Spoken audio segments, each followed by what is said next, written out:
पण त्याआधी एकच मिनिट, मला एक खूप महत्वाची गोष्ट करायची आहे. मला ही गोळी खायची आहे. व्हॉट्सअपवर मी ऐकलंय की ही गोळी खाल्ली ना की डायबिटीस होत नाही. ही गोळी खा आणि काही करा, मग तुम्हाला काही डायबिटीसची काळजी नाही, असं मी ऐकलंय.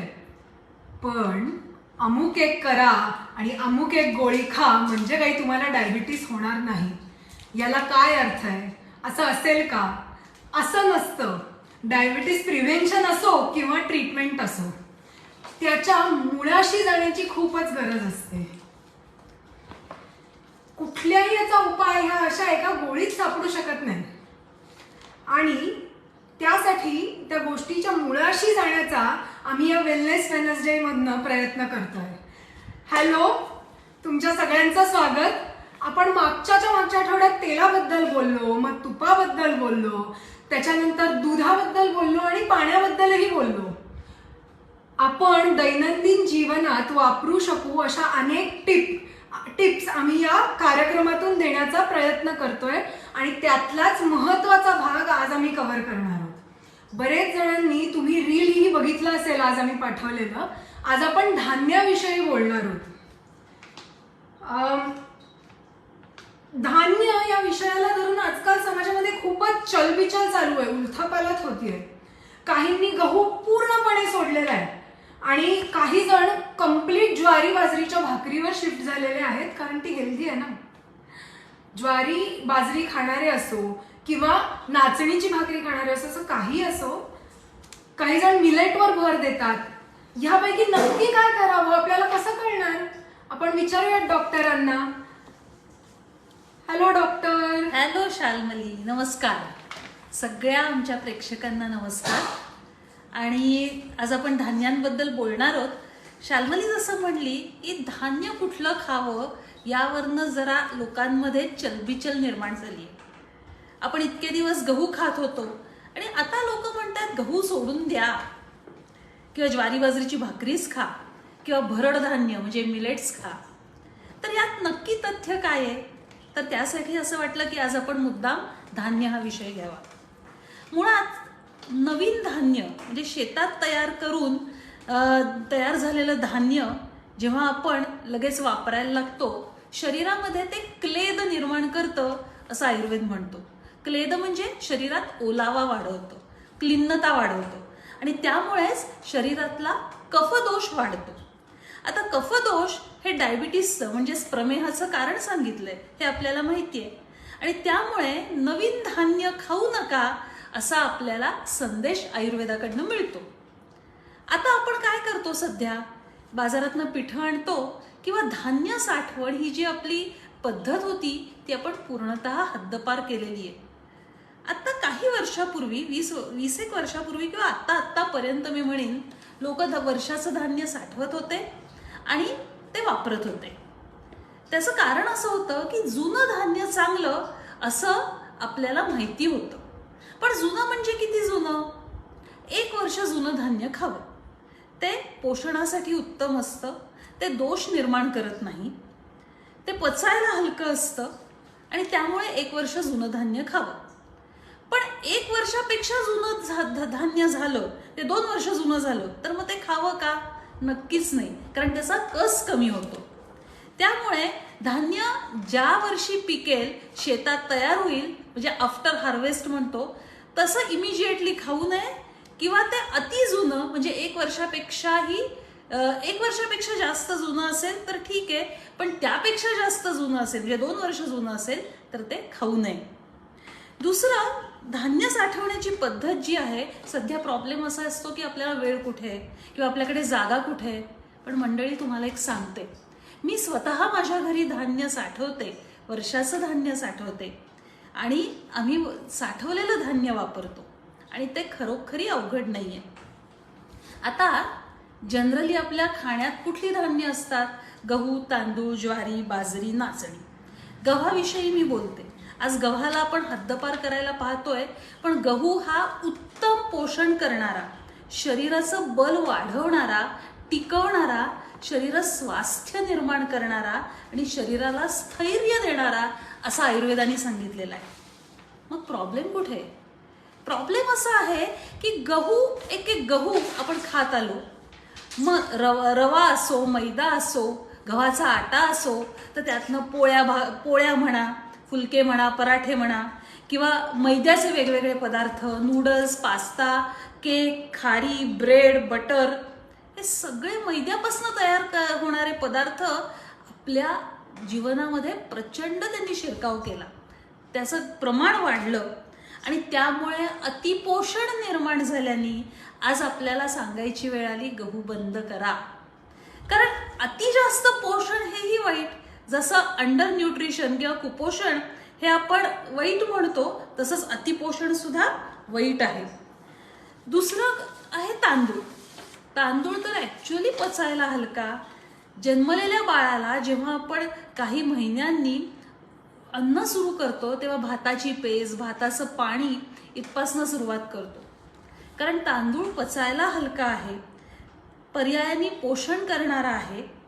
पण मंडळी, तांदूळ सुद्धा आपण आता हातसडीचा खात नाही, पॉलिश केलेला तांदूळ खातो.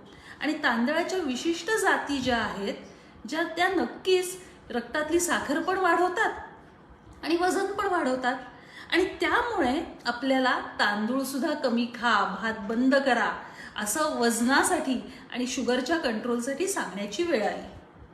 आता ज्वारी बाजरीबद्दल विचार करू. जनरली ज्वारी ही उन्हाळ्यात उष्ण प्रदेशात खातात. बाजरी ही हिवाळ्यामध्ये खातो आपण. संक्रांतीच्या आसपास शिशिर ऋतूमध्ये, धुंदूर मासामध्ये बाजरी खातो.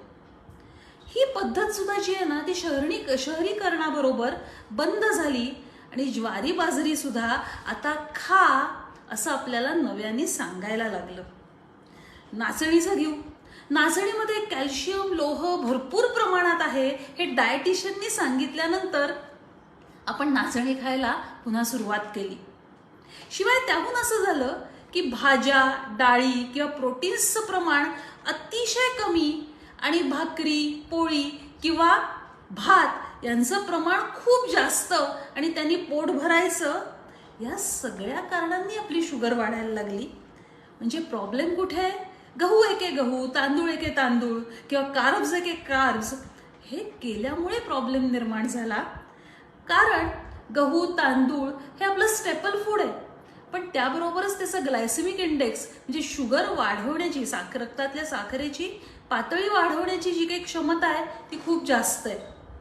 आणि त्यामुळे आपल्याला सांगायला लागलं गहू तांदूळ बंद करा. आणि मग आपण भरड धान्यांवर आलो. येस, आता आपण या मिलेट्स विषयी म्हणजे भरड धान्यांविषयीच जरा समजून घेऊयात. म्हणजे राळे, सावे, कंगू इत्यादी जे आता डॉक्टर म्हणत होत्या भरड धान्य म्हणजे मिलेट्स.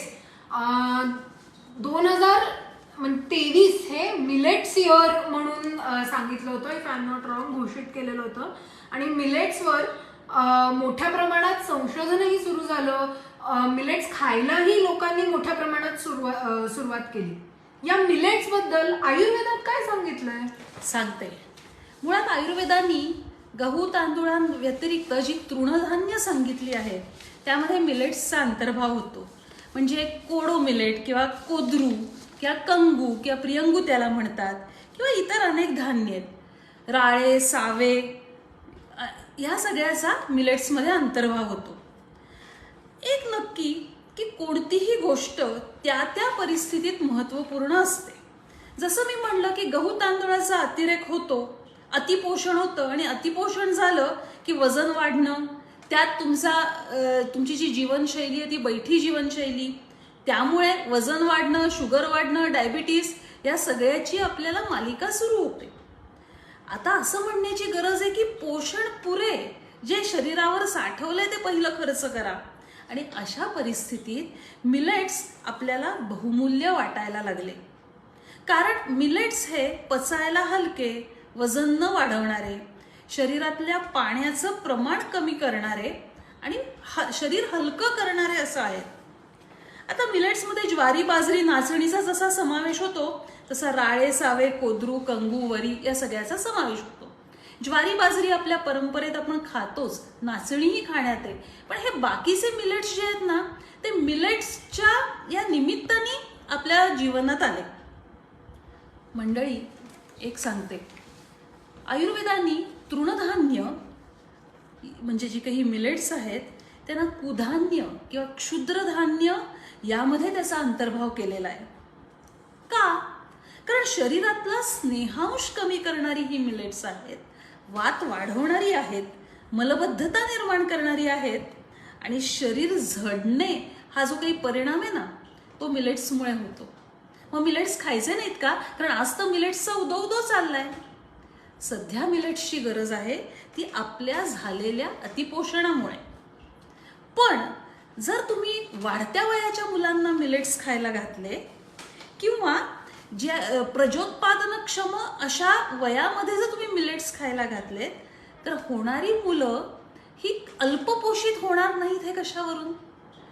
दुसरी गोष्ट, सध्याचे फिटनेस फ्रिक्स आहेत की जे मॅरेथॉन पळतात किंवा खूप जास्त डाएट, खूप जास्त जिम करतात, ते बरेच वेळेला गहू तांदूळ पूर्ण हद्दपार करून फक्त मिलेट्सवर राहतात. मला असं सांगावंसं वाटतं की एका विशिष्ट मर्यादेपलीकडे जर मिलेट्सचं सेवन झालं तर ज्यांचा बांधा सडसडीत आहेत, जे व्यायाम भरपूर करतात, ज्यांच्या अंगावर फारशी चरबी नाही, त्यांच्यामध्ये मिलेट्स खाण्याने काय होऊ शकेल तर शरीर कोरडं पडेल, शरीरात वृक्षता येईल आणि शरीरामध्ये वात वाढेल.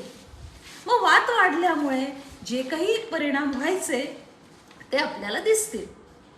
म्हणजेच मिलेट्स जरी कितीही चांगले आहेत असं आज आपण म्हणत असलो तरी मिलेट्स हे मर्यादित खाणं हे खूप जास्त महत्वाचं आहे. पण म्हणजे ज्या आजकाल सरसकट गोष्टी हा. आहेत, ज्या सगळ्यांमध्येच आजकाल मिलेट्स असतात, मिलेट्सच्या नूडल्स असतात, केवढे नवीन नवीन ब्रँड झाले, तर त्यात कितपत तथ्य आहे मग? नाही, मिलेट्सच्या नूडल्स, मिलेट्सचा पिझ्झा, मिलेट्सचा ब्रेड ही एक मालिका सुरू झाली आहे सध्या. ठीक आहे, कारण सध्या मी तुम्हाला म्हटलं तसं अतिपोषण झालेलं आहे आणि त्यामुळे ते कंट्रोल होण्यासाठी मिलेट्सची गरज आहे. त्याच्यात कितीही प्रथिनं, खनिज, जे काही तंतुमय पदार्थ भरपूर असू देत, पण मिलेट्सचा परिणाम हा वात वाढवण्यावर आहे. त्याच्यामुळे शरीर वृक्ष होतं आणि त्यामुळे शरीराचं सप्तधातूंचं जे पोषण व्हायला हवं ते मिलेट्सनी होऊ शकणार नाही. आणि त्यामुळे मिलेट्स खाताना जे स्थूल आहेत ना त्यांनी मिलेट्स खा, ज्यांच्या शरीरात ऑलरेडी थुलथुलीतपणा आहे, चरबी जास्त आहे, त्यांनी मिलेट्स खा. ज्यांच्या शरीरातली चरबी नॉर्मल आहे, बॅलन्स्ड दोष आहेत, त्यांनी मिलेट्स खा. पण वातप्रकृतीच्या लोकांनी, सडसडीत किंवा कृश लोकांनी मी म्हणेन मिलेट्सवर जास्त भर देऊ नका. त्यांनी वात पण वाढेल, पोटात गॅस धरेल आणि मलावष्टंभ म्हणजे कॉन्स्टिपेशन पण होऊ शकेल. ओके. आता आणि अजून आहे की कुठलं मिलेट आपण खावं, जास्त खावं, कुठलं कमी खावं, याविषयी सुद्धा उहापोह केला गेला पाहिजे. ओके, म्हणजे इथे आपल्याला प्रश्न पण आलाय की सध्या भरड धान्य खूप ऐकू येत आहेत, पूर्वी ती नव्हती का? म्हणजे पूर्वी ती होती पण त्यांना बेसिकली लो ग्रेड किंवा कमी प्रतीची धान्य म्हणून सांगितलं गेलेलं आहे आयुर्वेदात, बरोबर? बरोबर. ओके, मग आता आपण मिलेट्स नंतर कडधान्यांकडे वळूयात. हा. जसं गहू, तांदूळ वगैरे हे सगळं मिलेट्स याबद्दल आपण बोललो. कडधान्यांबाबतीत काय सांगता येईल? लोक डाएटच्या नावाखाली मोड आलेली कडधान्य भरपूर खातात. स्प्राउटचा ब्रेकफास्ट असो, प्रत्येक सॅलेडमध्ये आज तुम्ही बाहेर गेलात तर मेनूमध्ये स्प्राउट हा ऑप्शन असतोच. बरोबर. त्याविषयी काय सांगाल? मुळात कडधान्य कुठली कुठली आपल्या खाण्यात जास्त असतात ते बघूया. मूग, तूर किंवा मसूर ही कडधान्य जी आहेत किंवा हरभरा ही आपल्या जेवणामध्ये असतातच. त्यात आयुर्वेदानुसार मूग हे सर्वश्रेष्ठ सांगितलेलं आहे कडधान्य. म्हणजे काय आहे ना की मूग, मसूर तुम्ही थोडेसे जास्त प्रमाणात खाल्लेले चालतात, त्याच्या पाठोपाठ तूर, त्याच्यानंतर हरभरा. पण एक लक्षात ठेवावं की मॉडर्न डायटेटिक्सनुसार कडधान्यांमध्ये सगळ्यात प्रोटीन असतं आणि साधारण ती सारखीच असं आहेत. पण मूग जे आहेत हे स्वस्थवृत्तकर आहेत आयुर्वेदानुसार. तूर जे आहे ते थोडेसे पित्तकर आहेत. उडीद जे आहेत ते कफ वाढवणारे आहेत आणि हरभरा आहे तो वात वाढवणारा आहे. आता मला सांगा, मग काही खायचंच नाही का? खायचं. ज्याच्या शरीरातला कफ वाढलेला आहे त्यांनी हरभरा खा. ज्याच्या शरीरातलं पित्त वाढलेलं आहे त्यांनी मूग खा किंवा मसूर खा. आणि ज्याला स्वस्थ राहायचंय, बॅलन्स दोष ठेवायचे त्यांनी जास्तीत जास्त मुगाचं सेवन करा. आता उडीद जे आहेत ते उष्ण आहेत, ते शरीरामध्ये स्निग्धता वाढवतात, उष्णता वाढवतात. हरभरा आहे तो वात करायचे, मी मगाशी सांगितलं, त्यामुळे पोटात गुबारा धरतो. कुळीथ आपण जे खातो ते आम्लपित्त करणारे आहेत, पण कुळथाचा पण उपयोग होतो बरं का.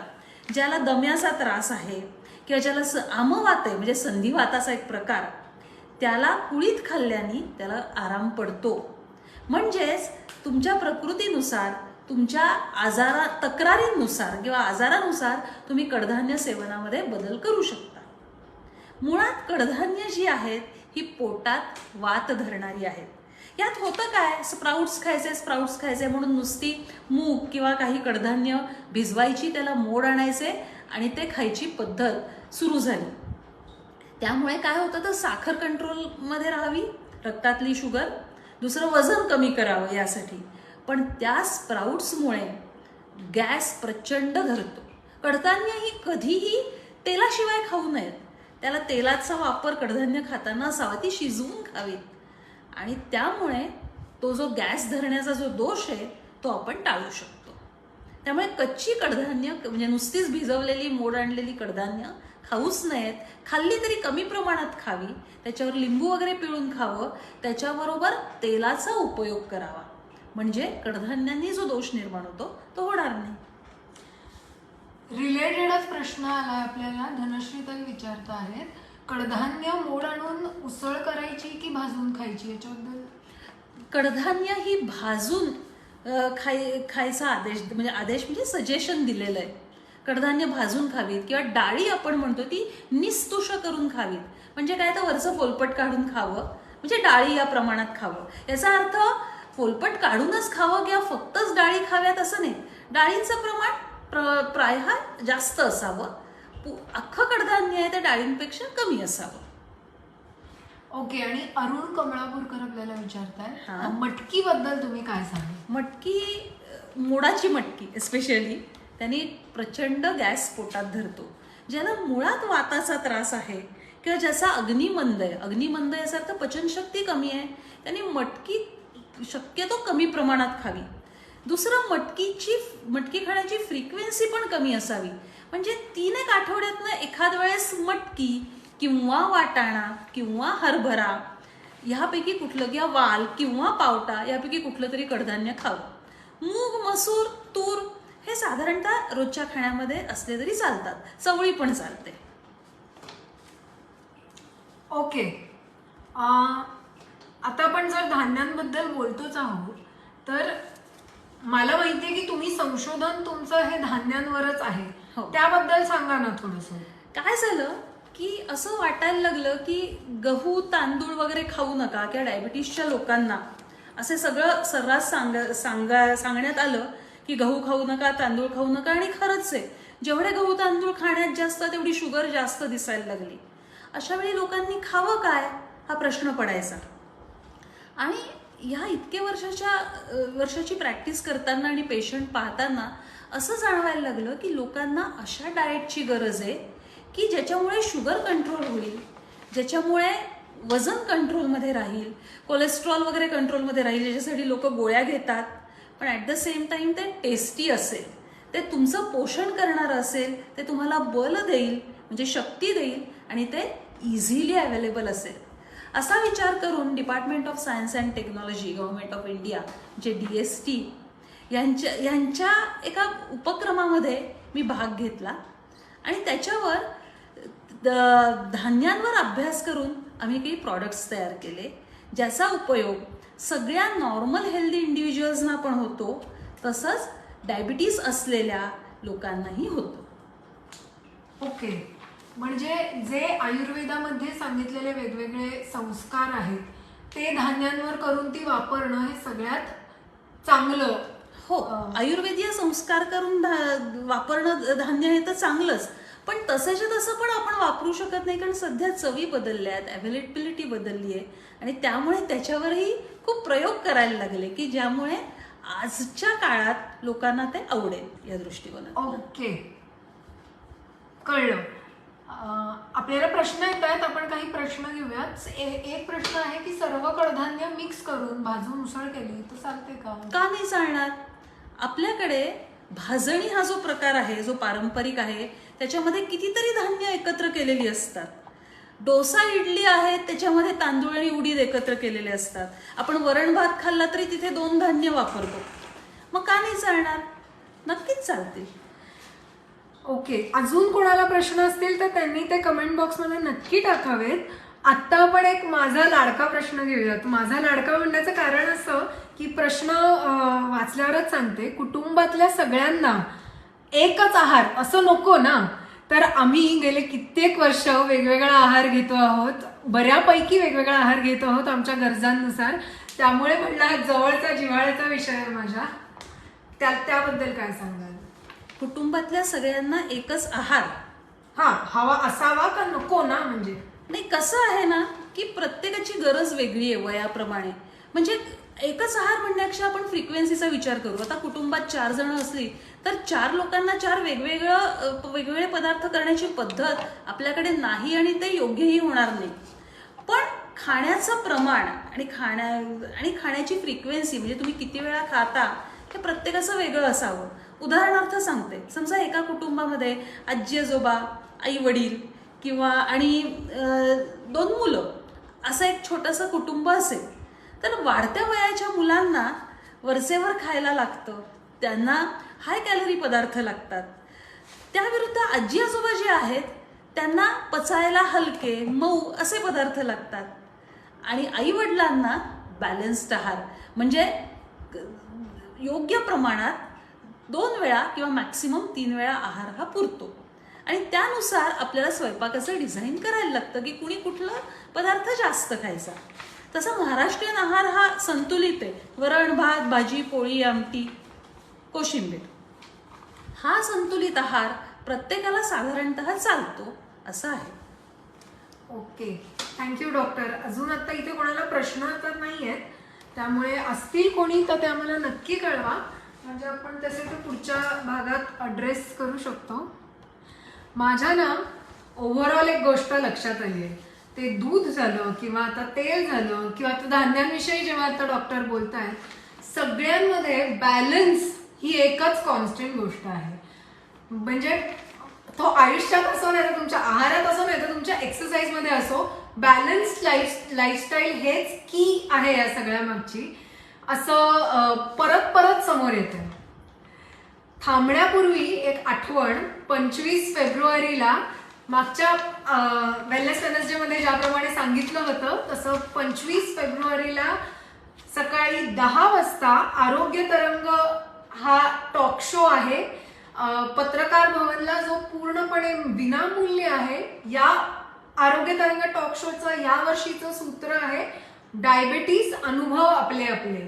त्यामध्ये अनेक डॉक्टर, संशोधक, एज्युकेटर, रुग्ण आणि केअर गिव्हर्स, त्यांचे केअर गिव्हर्स अशा निरनिराळ्या 7 पर्सनॅलिटींना, 7 व्यक्तिमत्वांना आपण भेटणार आहोत.